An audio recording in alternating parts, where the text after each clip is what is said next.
Welkom in my Afrikaanse klas. Soos julle weet, graad 12 is ons besig met kringe in 'n bos. Met hierdie les gaan ons fokus op die karakters. Nou wat baie belangrik is van die karakters, is julle moet hulle name ken en julle moet weet waar hierdie karakters opereer, waar hulle bly en waar hulle besigheid doen. En dan moet julle ook probeer iets van die karaktertrekke van die persoon onthou. Dis nogals baie belangrik. So ons gaan in baie detail na elke karakter kyk. Daar is ons herinnering van hoe die persoon lyk wat die boek geskryf het en die voorblad. En ek sê maar net weer, jy moet die boek lees, anders gaan jy swaar kry. Goed, ons begin by die hoofkarakter. So ons weet, hy is die hoofkarakter. Dis die persoon waarom die storie draai. Goed, ons weet nou al teen hierdie tyd, hy is die seun van 'n baie arm houtkapper, very poor woodcutter. When he is 14, as hy 14 jaar oud is, gebeur daar iets. En hy besef die mense in sy lewe het vir hom gejok. Not because they wanted to lie to him, but they were trapped in their own belief system. They had very strange ideas. They said that the little blue buck, the gall, and we know the gall is part of the intestines, close to your liver. They believed that this little gallbladder was in the blue buck's head. And then there was a situation, he killed one of them, he chopped open the head and he saw that the gallbladder is not in the head. And that was a point where he realized he has to ask his own questions. He has to question the way that they live. He has to question the things that they believe. And then he decides to leave the forest, but he comes back a few times. Like we know, he went back to the bush to dig for gold. He went back for oakwood and all of that. But in the end, Saul Barnard, became a better person. He made progression. Hy het uitgestyg bo sy omstandighede. He didn't allow his circumstances to drag him down. He survived them and he actually flourished. Goed, die ander karakter is Kate MacDonald. Now, Kate is a complete opposite of Saul. Where Saul grew up in poverty, Kate grew up as very privileged. Her father was a rich man. She was used to the finer things in life. And then she becomes friends with Saul. Sy leer hom lees en sy leer hom om Engels te praat. Crucial, because then he could communicate with the British people and he could translate and take the message back to his own people. Kate identifies with Saul's desire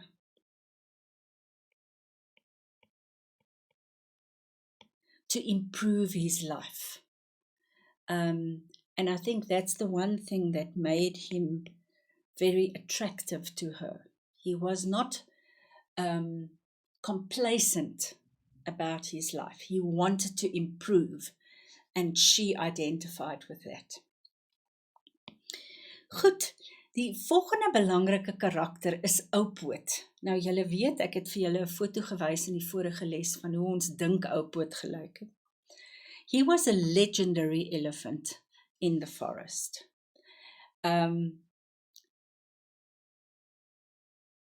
There was a very interesting, deep connection between Saul and Oakwood. Saul thought about him as his animal brother.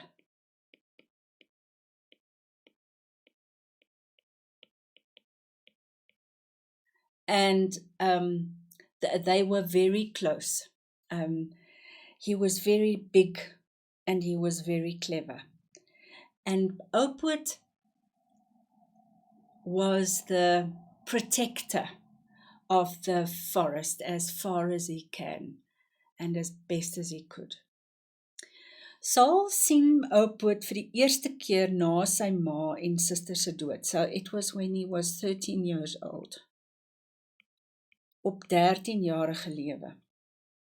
En elke keer in sy lewe daarna, as hy troos nodig gehad het, if he had to be comforted, if he had to be just encouraged or supported, every time that was necessary, Oakwood showed himself to Saul.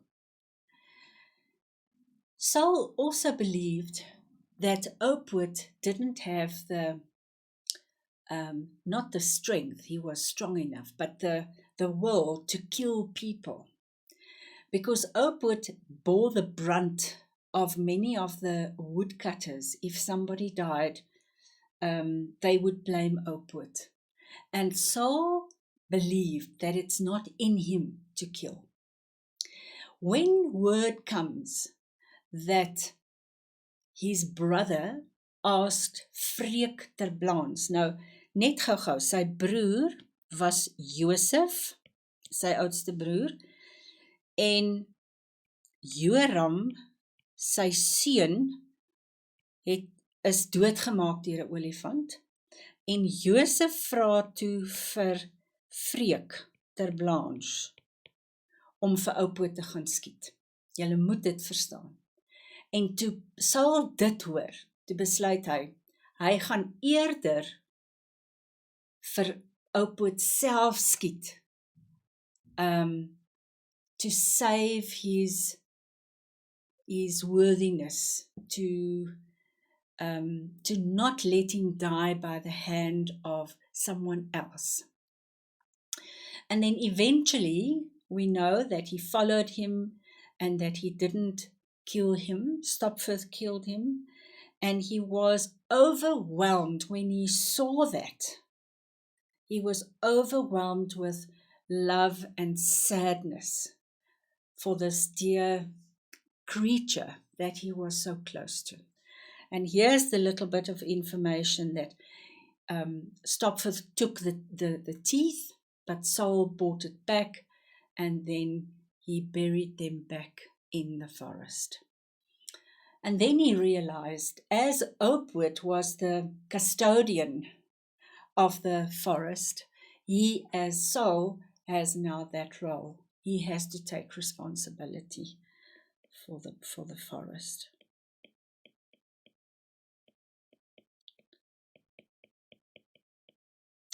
Goed. Nou kom ons by karakters of neuwe karakters, waarvan Joram Barnard is Saul se pa. Hy's houtkapper, hy's ongeletterd, he can't read, he can't write, hy's 'n analfabeet. Analfabeet. So, no knowledge of how to read and write, but he knows the forest like the back of the palm of his hand. He's the guide, we saw that. He's a very strong man. He leads his family, he leads his team of woodcutters with authority, and hy's 'n sterk man. But when he comes to MacDonald, he becomes this pathetic kind of person that Saul could not marry those two persons. His father, like he is in the forest, And then in front of McDonald's, he's this pathetic person. He felt very threatened, and he had no insight in the destruction of the forest. Geen insig in die vernietiging van die woud nie. For him it was about survival, oorlewing. En hy gaan doen wat hy moet doen om te oorleef. Hier is 'n baie hartseer deel van Saul se storie. Saul was die tweede seun. En hy was sy ma se liefling. Sy ma het 'n baie sagte plekkie gehad vir hom. En hy was 'n bietjie anders. He thought differently.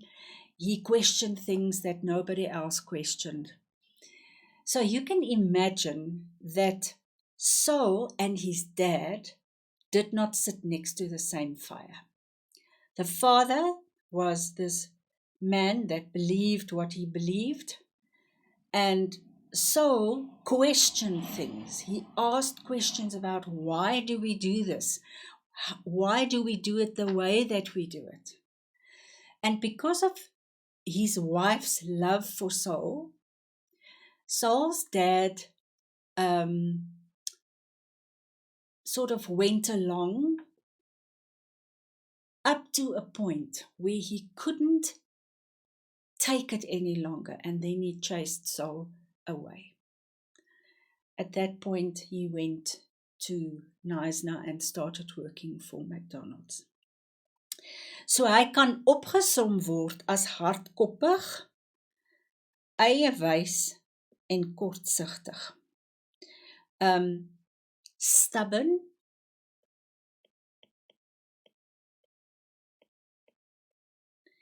he only believed what he believed, and he was short-sighted.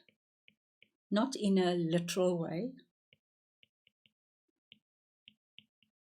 but he didn't think about the future of the forest or the elephants. Goed, ons volgende belangrike nuwe karakter is Alexander MacDonald. Julle weet nou al, hy is 'n houtkoper. Hy's Kate se pa. Hy's 'n skelm besigheidsman. Sly. Doesn't pay with money, it's only the good for. He's got an arrangement with Smith, so they form the monopoly. He's dishonest. He's got no sympathy for anyone.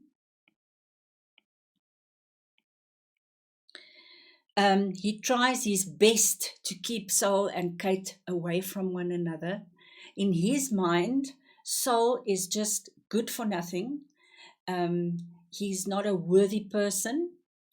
And he looks down on everybody around him that's not like him. And we know, that's not a good place to be. When you are at a point in your life where you think you are better than anybody else around you, then you have to ask serious questions. Die volgende karakter waarna ons moet kyk is Josef. Dis nou Saul se broer, hy's die oudste, hy's geletterd, want sy ma het hom leer lees en skryf. Maar hy volg sy pa. He's a hard-working man, and he follows in his father's footsteps. It's the wood, and then he also on the sly, because of his desire to just survive, he illegally sells ivory. What is so sad is that he regards Saul as a traitor and a spy. He spies for the British people. And there's a total breakdown in the relationship between Saul and Joseph. So much so that when their father dies, he doesn't even let Saul know, your dad is dead. And when his son dies, he also doesn't inform Saul. So there's really a complete break in the relationship. It was so interesting also when Saul walked to find Oakwood to kill him. He crossed the place where Joseph and his family stayed at that point. And Joseph was so against Saul that he didn't even want to give him some food. So it was really a bad break in the relationship between the brothers. Later on, he saw the wisdom of what Saul is doing. And when Saul became also a wood buyer, and later on a furniture maker, he decided that he will sell his wood to Saul. Because Saul was a righteous businessman, he realized that there's going to be more profit for him in the whole thing. And we did talk about the whole thing when his son was killed by an elephant and he got Freek ter Blaans to kill him, to kill Oakwood. A very important newe karakter is Maska. Now the book starts when Maska and Saul is in a conversation. Saul asks him for the gun that he got from his dad. Maska is 'n baie belangrike skakel tussen Saul en Oakwood. And because Maska saw the relationship between this human and this animal, he was sold on Saul because he decided, he said that Oakwood sou nie verkeerd gekies het nie. So Maska is a believer in Saul's righteous desire to walk a righteous walk. And hier praat hulle van Oakwood kies Saul as sy mensbroer. Oakwood chose Saul as his human brother.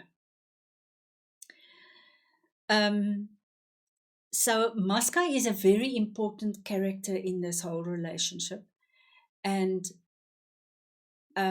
he also is sort of the conscience of Saul about the forest. What we only realized later on in the story, in the verhaal, is that Joram, although he chased Saul away, he was still a father that was concerned about his boy and wanted to know how he's doing. And he sent Maska to Knysna to go and see how is Saul. We only later realized that. Maska's biggest desire is for the two brothers to reconcile. And when it happens, he is so happy about that. And he is then the person at the end of the book that Saul calls and says, go and call Miss Kate. And that's where the book then ends.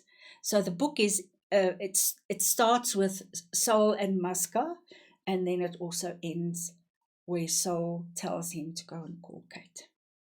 Goed, dan is hier nou allerhande bykarakters. Ek gaan nie vreeslik hier op aandag hier aan gee nie. Ek dink wat belangrik is hier is, julle moet kyk, julle weet nou al van ter Blaans. Sanna, when Saul's mom died, she was the person that came and lived in the house and helped with the kids and the running of the household. Julle weet van Freek ter Blaans, oom Anneries was 'n deel van Joram se span. He was an older man, I think he was in his 80s. Caroline MacDonald, Kate's mom, she also had a big chip on her shoulder because she said that she had blue blood in her veins. Peter Crompton Saul's friend and also a gold digger. Osborne and Patterson are the two prospectors that came to look for the gold. Kate's friend, another person that lives there, Saul had a very short relationship with her. And then this person, I want to quickly draw your attention to him. Abraham Steyn. Now, he was the person that made all the difference in Saul's life. He saw the potential and he taught him how to make furniture in Swellendam. So he had a really positive influence. This person here, Frank Jefferson, he was the captain of the boat, the Pictor, on which the story starts, where Saul is on the boat. He's now waiting for the boat to sail. Hy's klaar met Knysna. Hy wil niks meer met die bos te doen nie. En dan kry hy op die boot die boodskap van dat ou boot geskiet gaan word. Goed, dis al die karakters. Ek hoop daar's nog 'n paar stukkies van die legkaart bymekaar tot ons mekaar weer sien.